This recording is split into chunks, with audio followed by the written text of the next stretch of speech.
United, united we stand. United, united we stand.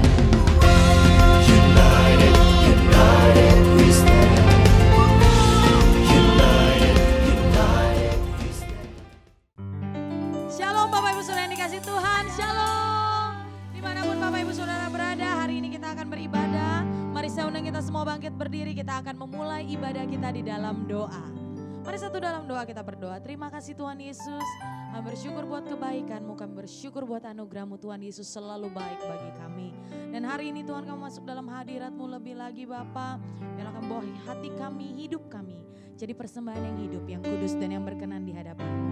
Dan biarlah sukacita damai sejahtera Allah boleh ada bagi kami semua. Dan hari ini Tuhan, kalau kami akan memuji membesarkan nama-Mu, biarlah nama-Mu saja yang disenangkan, nama-Mu saja yang dimuliakan. Terima kasih Tuhan, kami siap memuji Tuhan di dalam nama Yesus. Setiap kita yang percaya, mari sama-sama katakan amin, haleluya. Mari tepuk tangan buat Tuhan Yesus. Kita mau menari-nari bagi Allah yang dahsyat, haleluya.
Shalom saudara, dalam VOP kali ini kita akan membahas mengenai pilar pernikahan Kristen dan LGBTQ. Dengan semakin maraknya isu-isu mengenai LGBTQ dan hal-hal yang terkait dengannya, gereja kita GBI Jalan Jenderal Gatot Subroto memandang perlu untuk memberikan panduan yang alkitabiah mengenai pernikahan. Di gereja kita, prinsip-prinsip alkitabiah mengenai pernikahan dikenal dengan nama 7 pilar pernikahan. Pilar pertama yang juga menjadi hukum pertama dalam pernikahan adalah pernikahan yang Allah tetapkan adalah antara seorang laki-laki dan seorang perempuan, di mana jenis kelamin laki-laki dan perempuan itu tetap sejak lahir. Kita bisa lihat bahwa prinsip ini menolak dosa homoseksual dan lesbian. Mengapa hal ini penting? Karena pada mulanya Allah menciptakan manusia laki-laki dan perempuan. Allah memberkati mereka dan memberi perintah untuk beranak cucu dan bertambah banyak memenuhi dan melakukan bumi. Kemudian dengan jelas Allah memberikan satu hukum bahwa seorang laki-laki akan meninggalkan ayahnya dan ibunya dan bersatu dengan istrinya, yang adalah satu orang perempuan sehingga keduanya menjadi satu daging. Jadi sesungguhnya pernikahan yang Allah ciptakan itu heteroseksual, yaitu antara satu orang laki-laki dan satu orang perempuan, bukan yang sesama jenis atau homoseksual. Perlu diingat juga bahwa ketika Allah menciptakan Adam sebagai seorang laki-laki dan Hawa sebagai seorang perempuan, Allah tidak bertanya pada siapapun. Allah menentukan gender seseorang dalam kedaulatannya dan tidak dapat diganggu-gugat oleh siapapun. Jadi jika seorang menolak gender yang Allah putuskan, hal itu seperti menolak Sang Pencipta, yaitu Allah sendiri. Bagaimana jika terjadi orientasi seksual yang berbeda dengan gender bawaan lahir? Hal tersebut sama dengan kondisi manusia berdosa yang cenderung untuk melakukan perbuatan-perbuatan yang melawan hukum Allah. Apakah seseorang dapat berkata, karena saya memiliki kecenderungan untuk melakukan perbuatan pelanggar hukum, jadi saya lakukan saja pelanggaran itu? Tentu tidak demikian. Orientasi yang keliru itu tidak dapat dijadikan alasan untuk melanggar hukum Allah, tetapi harus dikendalikan dan diarahkan kepada orientasi seksualnya yang benar, yaitu yang sesuai dengan gender bawaan lahirnya. Jadi ketika kelompok LGBTQ berusaha supaya keberadaan mereka dapat diterima secara legal di Indonesia, sekalipun banyak pandangan yang pro dan kontra, gereja perlu mengambil sikap yang sesuai dengan Alkitab. Sekarang mari kita lihat faktor-faktor apa saja yang menjadi penyebab LGBTQ. Faktor pertama yaitu adalah faktor pola asuh dalam keluarga.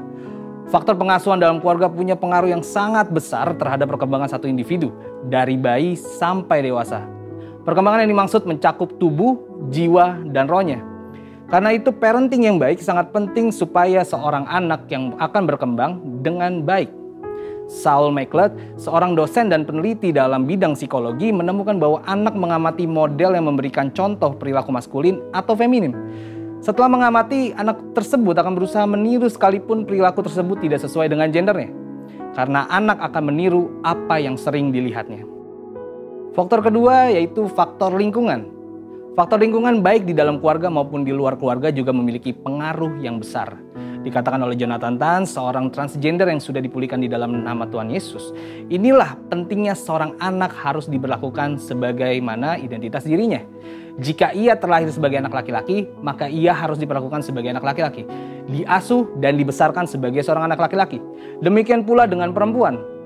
Proses perlakuan dan pengasuhan yang tidak sesuai sejak belia akan membentuk fondasi identitas diri yang tidak tepat pula hingga dewasa. Faktor ketiga adalah faktor psikologis. Faktor psikologis juga memiliki peran yang besar dalam mempengaruhi seseorang menjadi LGBTQ. Beberapa di antaranya tidak percaya Tuhan, tidak mendapat perhatian keluarga, trauma masa kecil, ejekan saat kecil, kekaguman yang berlebihan, kesalah pergaulan, sering menonton film porno, dan hal lainnya. Johannes Verkil, profesor misi dan penginjilan dari Belanda yang juga adalah misionaris yang melayani di Indonesia, menjelaskan bagi orang-orang tertentu kecenderungan homoseksual itu adalah akibat dari suatu perkembangan psikis yang terganggu. Mungkin terjadi bahwa kesalahan-kesalahan yang dibuat dalam pendidikan, pengalaman dalam masyarakat, gangguan-gangguan komunikasi dalam pertalian-pertalian dengan sekitar menimbulkan kecenderungan homoseksual dan pola-pola kelakuan. Bagaimana dengan argumen dari kelompok LGBTQ yang menyatakan bahwa mereka menjadi seperti kondisi mereka saat ini bukan karena keinginan mereka, tetapi karena faktor genetik yang mereka warisi. Faktanya, hingga saat ini di dalam dunia medis belum ada penelitian secara saintifik yang menunjukkan bahwa LGBTQ itu disebabkan karena faktor genetik. Jadi, setelah mengetahui hal-hal tersebut, bagaimana seharusnya sikap dan tindakan gereja mengenai hal ini? Untuk menjangkau dan memulihkan kelompok LGBTQ, gereja perlu memperhatikan hal-hal berikut. Pertama, Yesus mengasihi semua orang berdosa tanpa memandang dosa masa lalunya. Contohnya, Yesus mengasihi dan menolong wanita Samaria yang telah bergonta-ganti pasangan sehingga wanita itu berubah dari seorang wanita yang hidup bebas menjadi seorang penginjil yang memenangkan banyak jiwa. Yang kedua, salah satu penyebab kuat LGBTQ ialah faktor pola asuh keluarga. Karena itu gereja harus memfasilitasi para orang tua untuk dapat melakukan parenting dengan benar. Ketiga, gereja harus menghindari sikap menghakimi kelompok LGBTQ. Mereka harus berusaha menjangkau dan melayani mereka.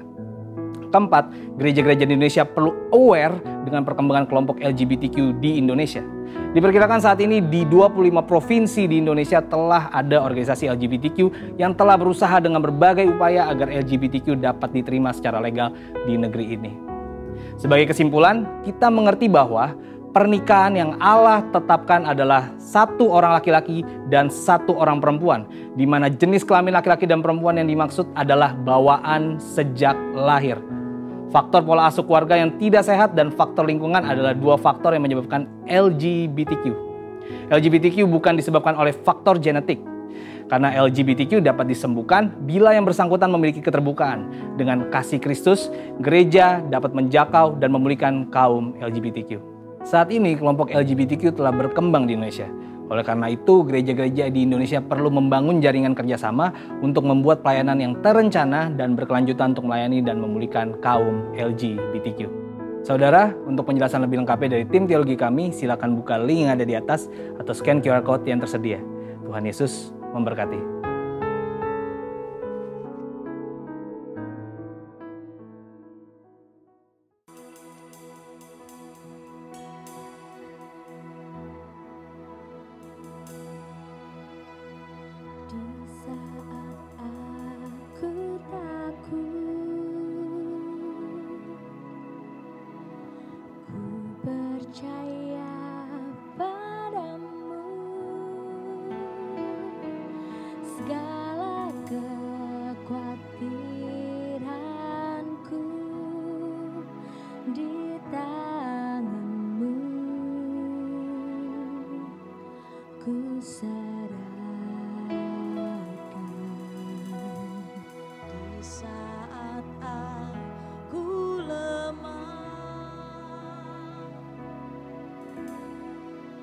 Percaya padamu, segala kesesakanku telah kau tanggung bagiku.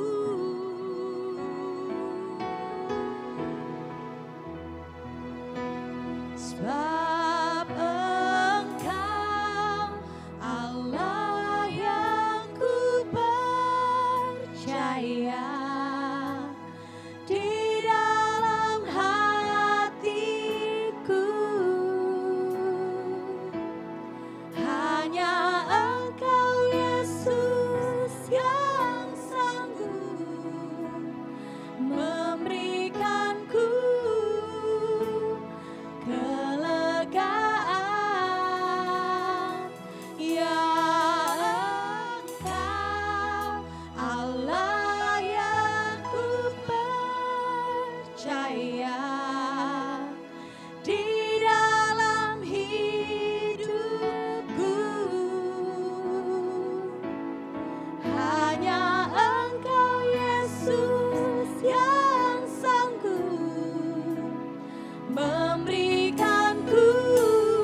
pujian ini.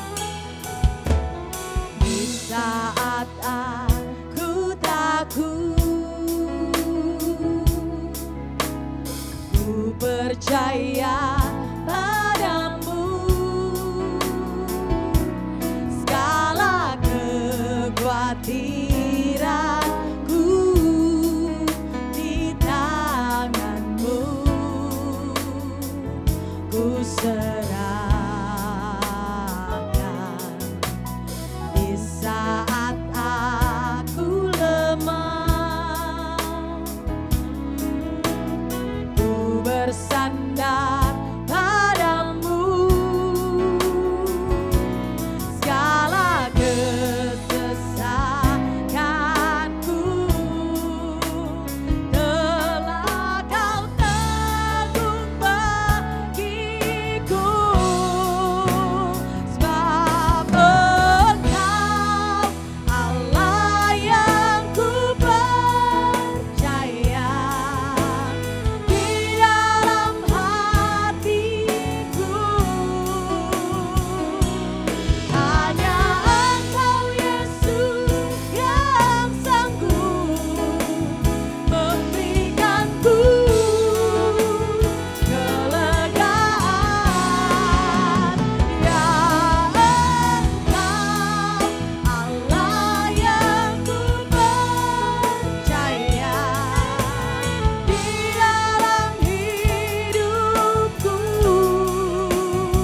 bayar bayar shikirala. Sanana maya sanana. Rabaya shandara.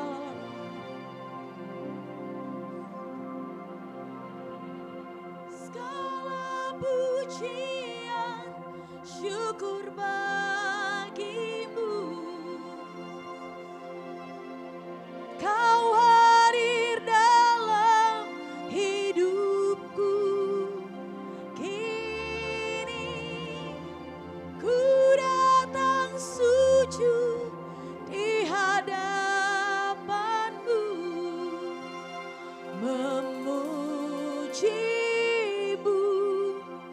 menyembahmu, Yesus. Ku menyembahmu. Segala pujian syukur bagimu. Kau hadir dalam hidupku.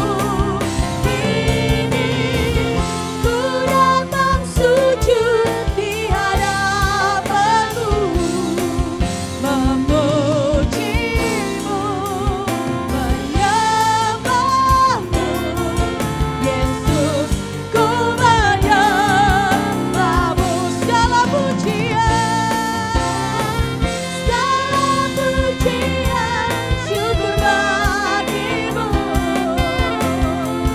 Kau hadir dalam hidupku.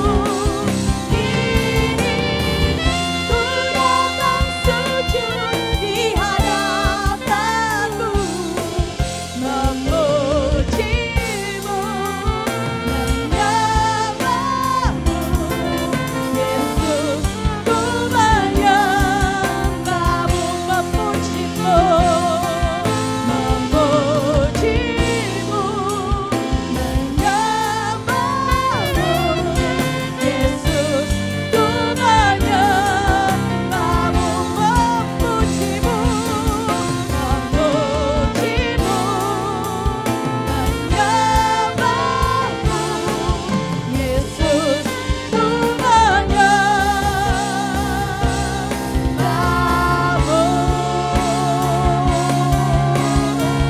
Mari tepuk tangan buat Tuhan Yesus yang layak dipuji.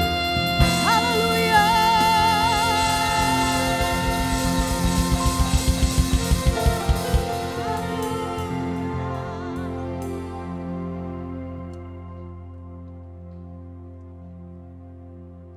Terima kasih Tuhan Yesus, terima kasih ya Roh Kudus. Dan segala pujian, hormat dan kemuliaan hanya bagi Allah saja. Hari ini Tuhan, kami siapkan hati kami untuk terima firman-Mu Tuhan. Biar firman-Mu yang ditaburkan hari ini oleh hamba-Mu boleh jatuh ke tanah hati kami yang subur, bertumbuh, berakar, berbuah-buah lebat bagi kemuliaan-Mu saja. Terima kasih Tuhan Yesus, terima kasih. Kami sudah berdoa mengucap syukur di dalam nama Yesus. Haleluya. Amin.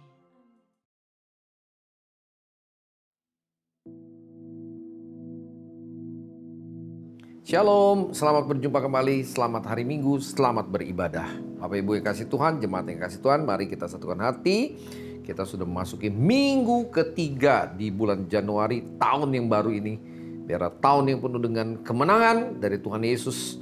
Tahun 2022, orang banyak mengatakan tahun ini ada banyak goncangan, silakan aja. Memang itu bisa terjadi. Tapi bagi anak-anak Tuhan yang sungguh-sungguh berharap, yang sungguh-sungguh percaya, maka dia akan terbang seperti Raja Wali. Mari kita satukan hati, kita tundukkan kepala. Bapa, kami mengucap syukur, kami berterima kasih Tuhan Yesus. Sungguh-sungguh kami mengucap syukur untuk kasih setia anugerah-Mu yang selalu baru. Setiap hari, setiap minggu, setiap bulan, bahkan setiap tahun. Kami mengucap syukur Tuhan Yesus. Pimpin kami, khususnya untuk ibadah pada hari Minggu ini. Sekalipun kami masih online, kami percaya dengan sukacita, dengan urapan dari Roh Kudus, maka kami boleh terus Tuhan mewartakan kabar keselamatan yang daripada Kristus. Roh Kudus, urapi kami sehingga firman Tuhan menjadi remah dalam setiap kehidupan kami.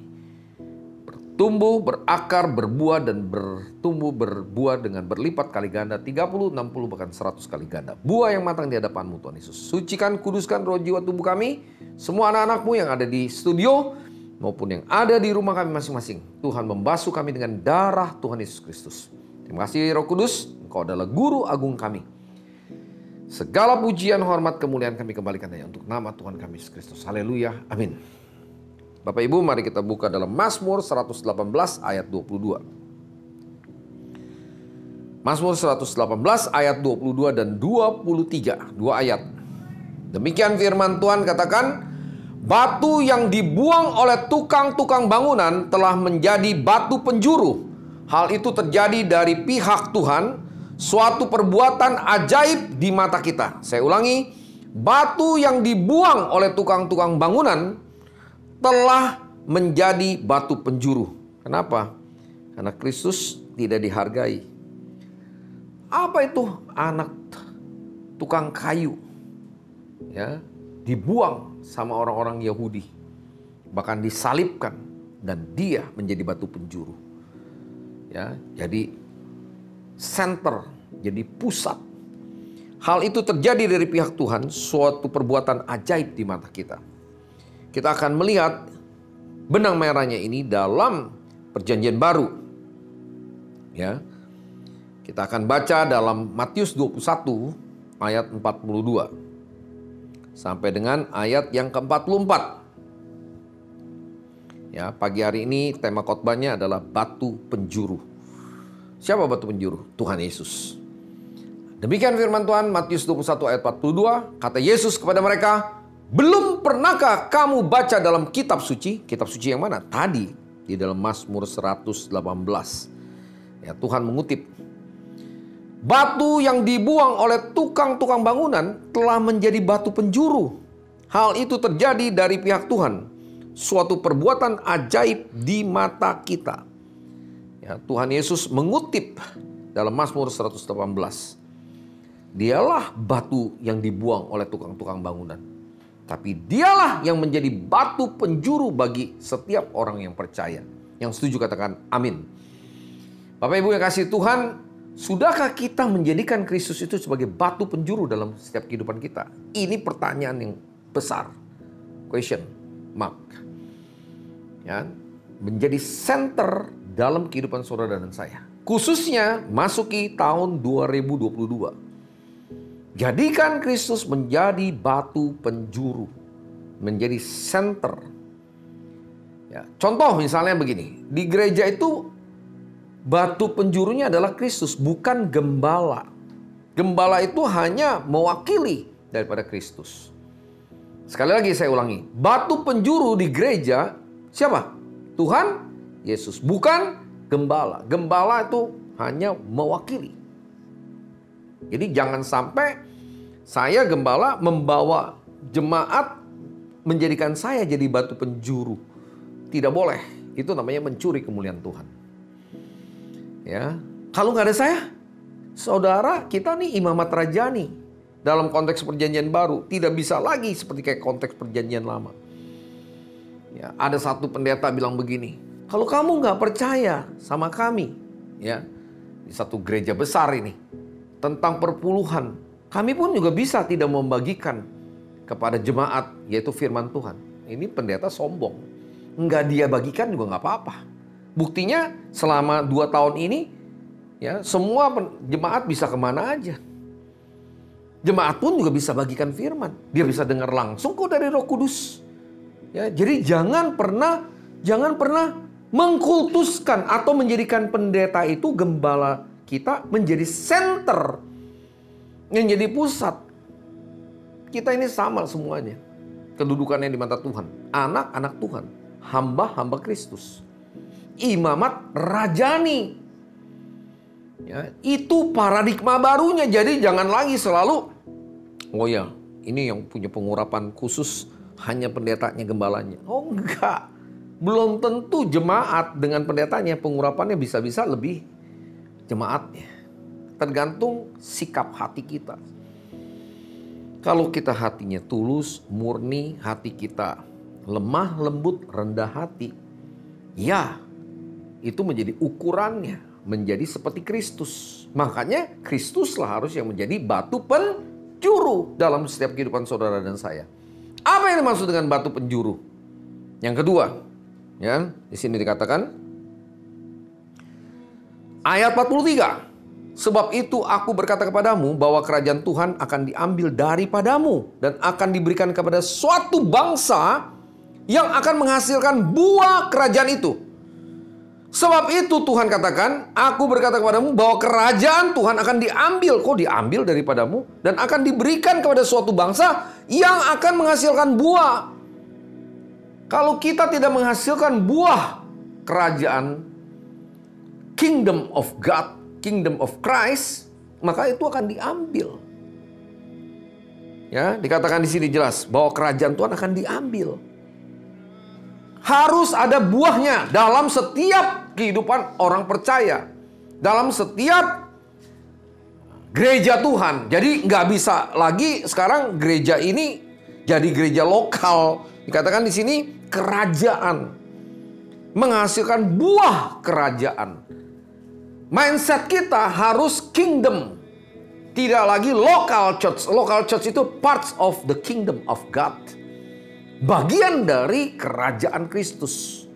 Ya, kalau masih ada lagi terus pendeta atau wakil atau diaken atau jemaat yang membawa orang itu kepada local church semata-mata, dia tidak akan menghasilkan buah yang matang bagi kerajaan Tuhan.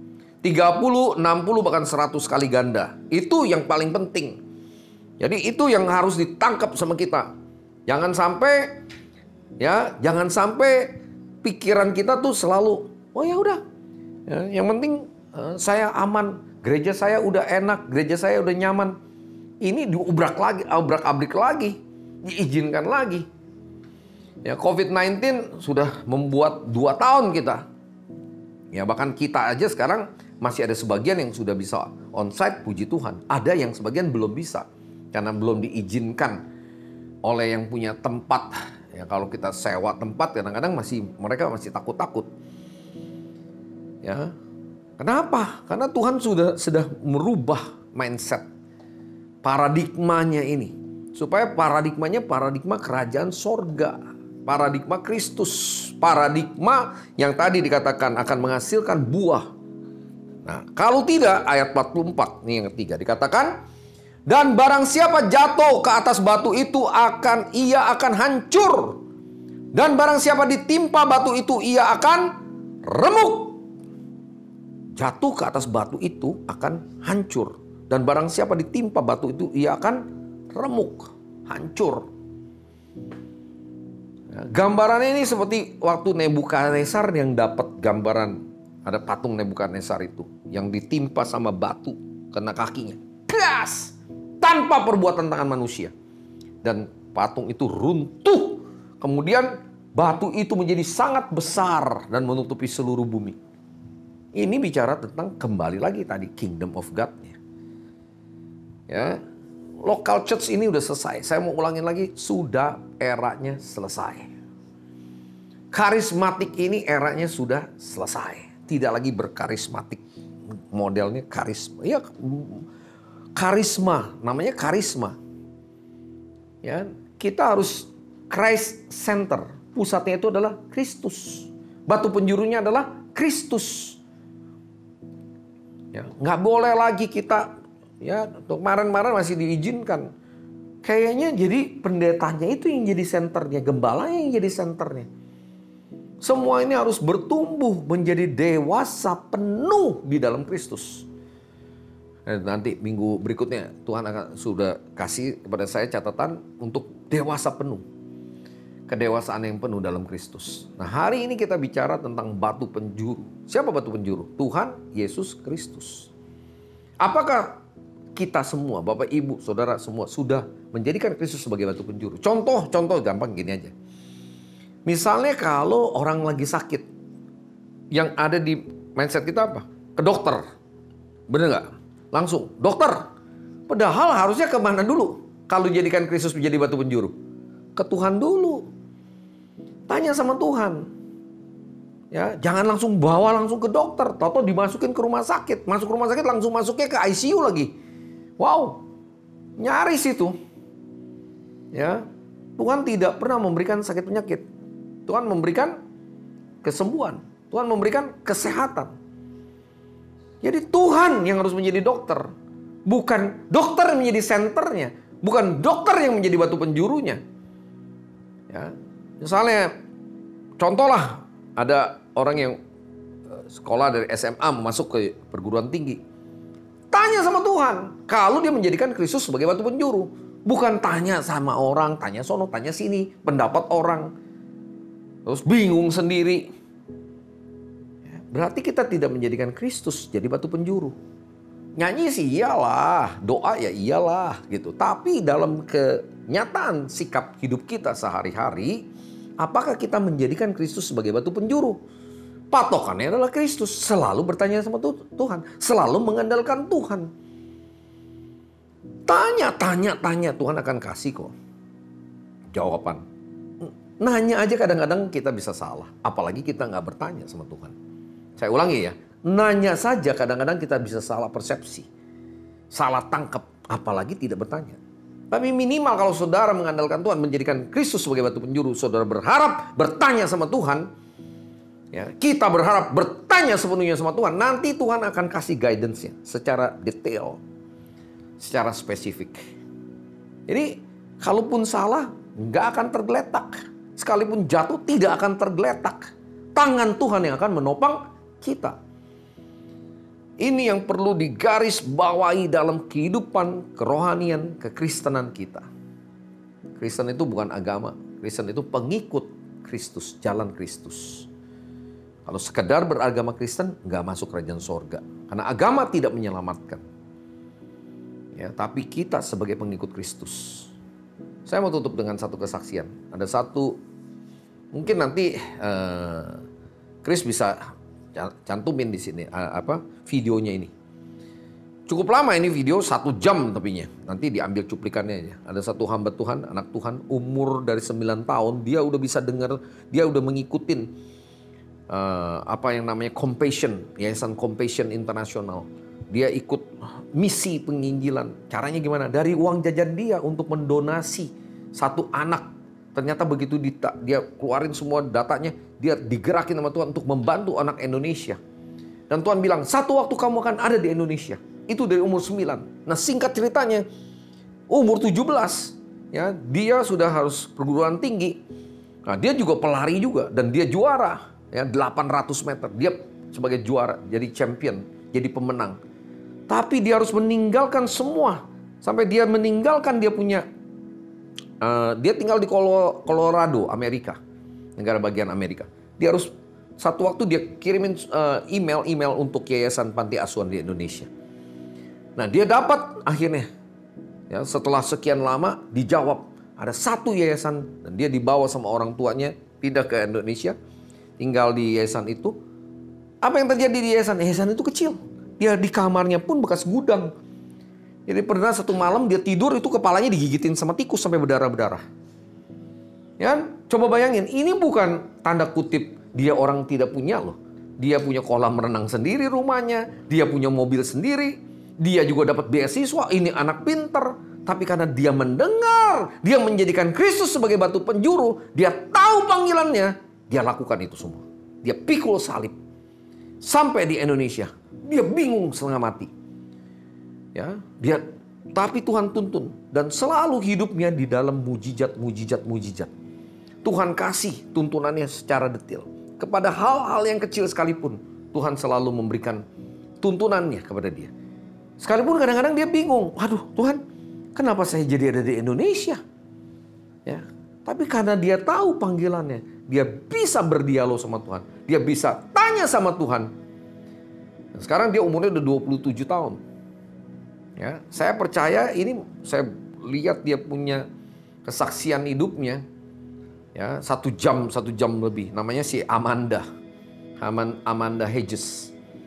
Ya, ini menjadi satu. Wah, ini luar biasa sekali. Sampai akhirnya dia harus kembali lagi setelah visanya habis. Dia balik ke Amerika selama 9 bulan lagi di sana. Nah, dia tetap Tuhan bilang kembali ke Indonesia. Ada apa dengan Indonesia? Bayangin loh. Satu anak muda, perempuan. Ya, dia punya masa depan kalau secara dunia luar biasa. Dia tinggalkan semua itu untuk menjalani panggilan Kristus. Karena dia menjadikan Kristus sebagai senternya. Dia peka mendengar suara Tuhan. Sampai mamanya bilang, kamu harus balik lagi. Dan Tuhan juga jelas kembali. Nah, dia lagi beresin di sini. Yayasan. Kemarin yayasan yang itunya sempat terbakar. Dia buat satu yayasan yang baru. Dengan satu orang ibu. Dan dia kasih kesaksian dengan begitu luar biasa Tuhan menuntun. Sekarang cuma ada 3 anak panti asuhan. Dia bilang panti asuhan Indonesia ini kacau, dia bilang. Yang bukan yatim piatu dimasukin yatim piatu. Karena keluarga yang tidak mampu anaknya dimasukin ke yatim piatu. Itu tidak boleh. Nah, rupanya Tuhan memakai orang ini juga nanti untuk membereskan ya panti-panti asuhan supaya kembali kepada panggilannya. Jadi kalau kita benar-benar menjadikan Kristus sebagai center, sebagai batu penjuru kita, hidup saudara pasti saudara akan mendapatkan damai sejahtera Tuhan yang melampaui akal budi, memelihara setiap kehidupan kita.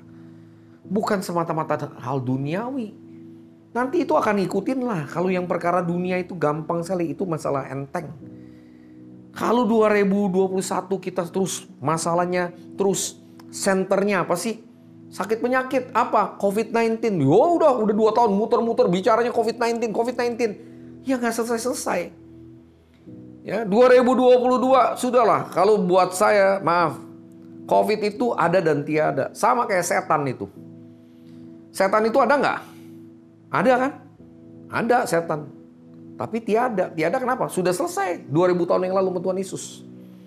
Sudah selesai. Kalau kita menjadikan Kristus sebagai center, sebagai batu penjuru dalam hidup kita.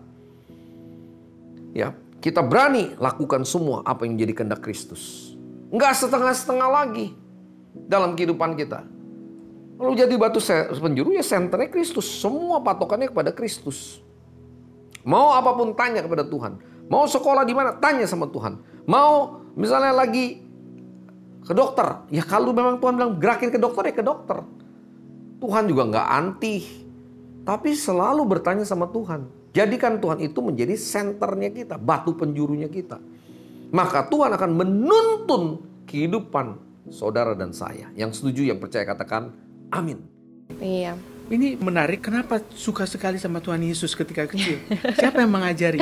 Mama dan Papa, tapi apalagi mamaku. Nah, ini saya juga sering bilang kalau ada contoh orang tua tanya bagaimana membesarkan anak supaya sepertimu mencintai Tuhan Yesus, dan saya selalu menjawab mencintai Tuhan Yesus, karena kalau anak-anak lebih melihat contoh daripada perkataan. Dan sering sekali itu kesalahan saya melihat di gereja, kenapa banyak sekali anak-anak setelah sudah remaja mereka pemberontak karena mereka belum begitu memiliki hubungan intim sama Tuhan dan sering tidak melihat keintiman itu di orang tua mereka. Mereka hanya merasa dipaksa, oh gereja, berdoalah kau, baca firman, harus gini, harus bikin, harus anak baik, harus gini. Tapi mereka tidak melihat ada hubungan. Kembali lagi itu agama. Agama itu kalau kita paksa harus baca firman, harus gereja, harus ini nih. Tapi kalau mereka melihat ada hubungan dengan Tuhan Yesus, mereka langsung mau. Itu tidak harus paksa. Seperti anak saya masih kecil, tapi dia ada kerinduan hati untuk mencari Tuhan Yesus karena dia lihat mamanya mengasihi Tuhan Yesus. Dia melihat wajahku cerah kalau saya masuk kamar doa, begitu. Jadi dan saya pun begitu sama mamaku. Dia tidak harus paksa saya apapun, tapi saya melihat contohnya dan kesaksian dia pun luar biasa. Dia pernah sakit, pernah harus operasi otak, dia sering kejang dulu, tapi Tuhan Yesus sembuhkan dia dan dia mengasihi Tuhan Yesus luar biasa. Selalu pelajari Alkitab. Kalau pagi-pagi aku bisa dengar dia bernyanyi, dan pokoknya dari situ saya, dan saking dekatnya saya sama mamaku, saya rindu mengasihi Tuhan seperti dia mengasihi Tuhan. Jadi Tuhan Yesus itu selalu nyata bagiku. Dia sahabat, dia seseorang, bukan agama, begitu. Dan jadi saya ikuti mama. Jadi, dari situ. Yesus itu bukan soal agama. Bukan soal agama, itu hubungan hubungan. Jadi sama seperti kalau saya mau anakku mengasihi nenek mereka. Nggak ada yang, ayo kau harus telepon nenekmu, ayo kau harus pergilah. Tapi kalau saya sudah dekat sama nenek dan mereka pun kita ikut sama-sama dan ada hubungan di situ, yang ngapain harus dipaksa? Mereka akan senang, oh kita ke rumah nenek, ayo kita pergi. Itu bedanya. Jadi sering sekali kita anggap ke Kristen itu agama, padahal ini seharusnya hanya hubungan dekat sama Tuhan.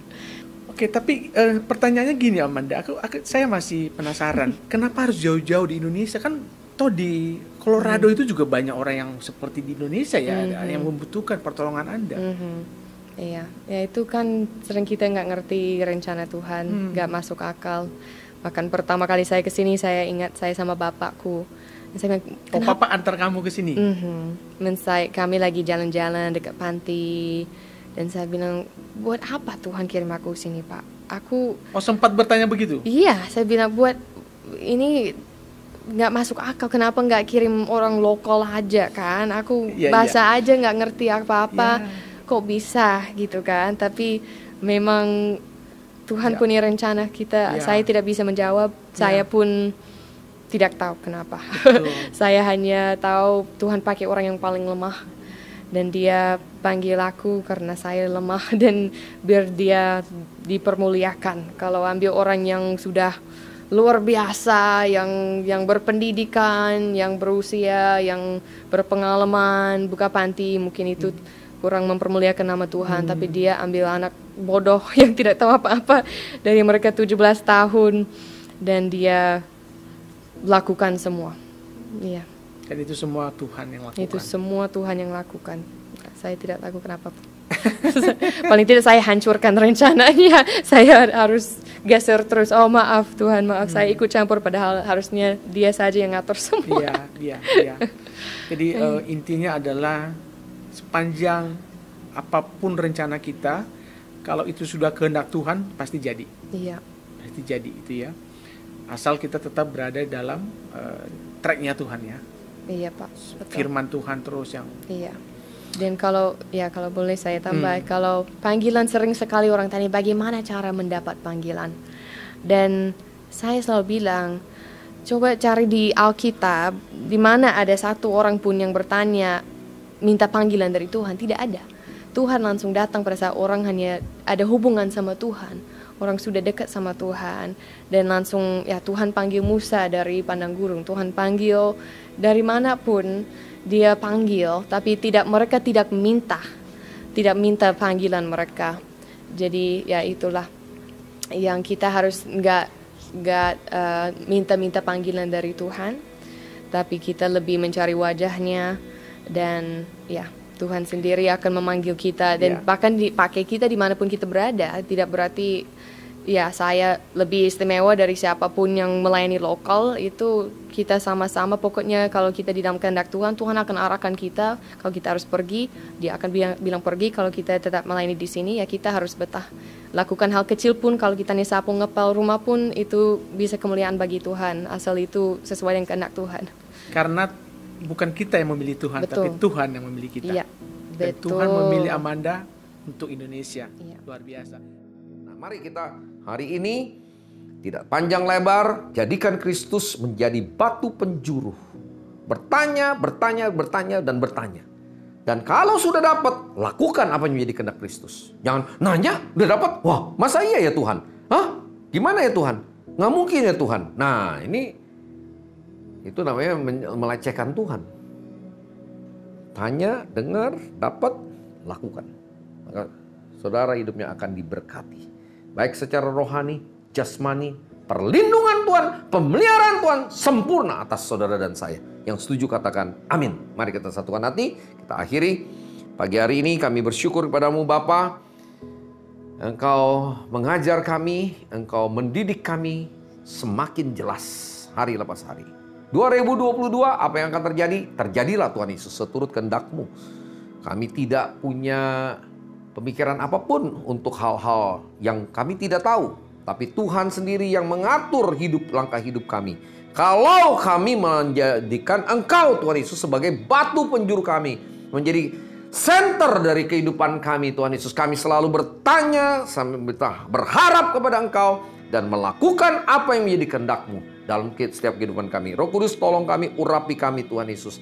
Sehingga Tuhan, apa yang menjadi kehendak-Mu nyata dalam setiap kehidupan kami. Mari Roh Kudus ambil alih roh jiwa tubuh kami. Semua anak-anak-Mu Tuhan Yesus yang sudah mendengar kebenaran firman-Mu, dimateraikan firman-Mu dalam setiap hati dan jiwa kami. Dalam nama Tuhan Yesus Kristus. Roh Kudus ambil alih semuanya. Roh Kudus mengurapi, Roh Kudus memberkati dengan berlimpah-limpah. Mari Bapa, sebentar kami akan berpisah satu dengan yang lain.